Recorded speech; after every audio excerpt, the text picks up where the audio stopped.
The Fast and the Furious 17, Sun City Drift. The most fun you can have on 3 wheels. Vin Diesel, you'd better watch out, as 2 American boy racers are schooled in the dark arts of drifting by a South African master. Absolutely not what it looks like on a video game. Yeah, it's phenomenal. Yeah, real great experience. Getting the car to go sideways is easy, but getting it to straighten up, that's the difficult part. But unlike drifting, Jason's all about going forwards, not sideways. I love it. Meeting new people, seeing new places, experiencing new things, drifting a go-kart. That's what I like to do. And he likes to be hospitable to the overseas visitors and learn from them. They always have nice things to say about the South African tour, about the South African guys. I believe we can learn a lot from their work ethic. I played Joburg Open last year, and the way the Europeans work on their game is phenomenal. They're the first guys to get to the course, the last guys to leave. So from that, I think you can always learn something. Learning is, in part, why the guys in orange are here. Cody Martin and Kyle Pilgrim enjoying what they've found.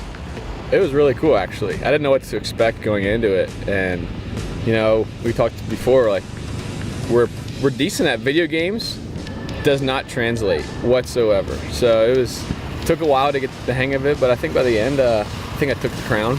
I didn't really know what to expect. I was kind of fearing it, but then at the same time, I hadn't done anything like that, only on video games. So sometimes I thought I did better than what I expected. Sometimes once you get overconfident, that's when you wreck. That's when it goes kaput. So it was a lot of fun. I'm just glad I ended up beating Cody. Whatever he said about winning is rubbish. That's not true. He did not win. At any point in time, he did not win. Yeah. On the straightaway where I could drive in a straight line, I was trying to get a feel for what it was like to have the car at a 90-degree angle. It was easy there, and then turn 1 was easy. After that, I was like, as he said, I was driving like a grandma. Everything's going one way, and you have to counter, but it depends on the timing of the counter. And it's a balance between your timing and the amount of application of the gas. So I tended to be too heavy in the gas, and that's when you start spinning in circles, and that's when things go haywire. But over time, you just have to kind of play with it, you know, and get your balance. And it ended up working out okay. At the end, I feel like I got in a good rhythm. That's why I beat Cody. So. They are, of course, trying to find a good rhythm in new golfing surroundings. I love it. I mean, I cannot wait. I mean, my wife has come with me this time on this trip, so I want to travel the world and see all different places and play courses around the world and see what's different at certain places. And this was an opportunity for me this year, and I think it's a good stepping stone to the European Tour. And Brooks Koepka didn't play on this tour, but he did the European route, which is kind of what I'm doing. I'm going to Q School in a little less than 2 months, and it's a great tour. It's super competitive. The guys are incredible. Everyone I've played with is super nice. The word everyone uses is camaraderie, and I don't think they could be more accurate when using that word. Everyone's friends. They genuinely want you to succeed.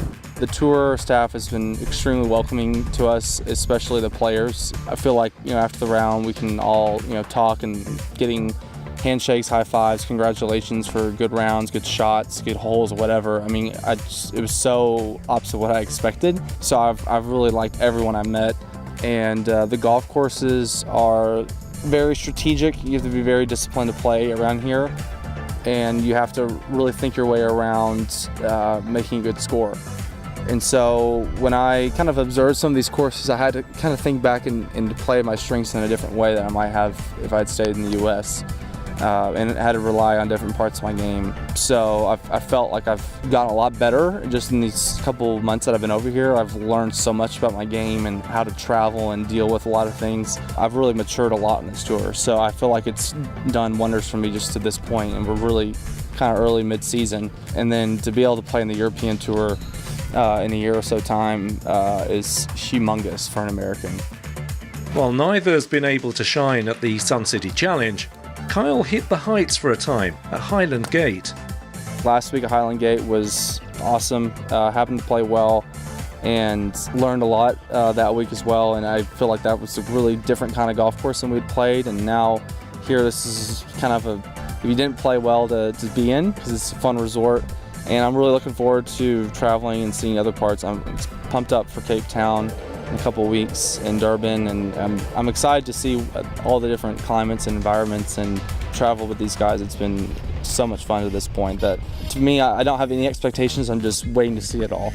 The 24-year-old hails from Fort Worth, Texas. He's pretty new to the pro ranks after a successful collegiate spell at the University of Houston. Last year was my first year playing professionally, did PGA Tour Canada. That was a great tour. I mean, it was very competitive, very deep, but after looking at it at the end of the year, I wasn't profitable. It was a lot of travel also, but I didn't feel like I could get to the next level. If you're playing at the top of that tour, you're good enough to play on web or even PGA because it's that deep. So I was looking 7 or 8 months ago to say, okay, where can I compete and kind of make a fast track on my career? Looked up this tour, did the research. Only very few Americans I'd seen in the past had done it, maybe a couple here and there. And so I was astounded by the fact that I could potentially play in European Tour events if I play well on this tour for the following season.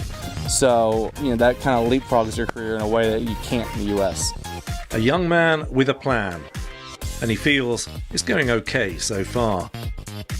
And it's similar for his compatriot, a 26-year-old who impressed at Q School and has golf very much in his blood. Well, my dad played on the PGA Tour for 10 years, and so I was around it growing up, but I never really was interested at all. I mean, I would go to events, but I would just go do my own thing. I couldn't care less what he was doing, to be honest. I didn't really know what he was doing at such a young age. And then when I was 13, I decided to pick up golf, and he was already retired from golf and picked it up, and I started to really like it. And it's cliche to say I wanted to follow in his footsteps, but to some degree I definitely do. My dad always taught me to play smart, to keep the ball in front of you, and that way it's a lot easier to manage the game.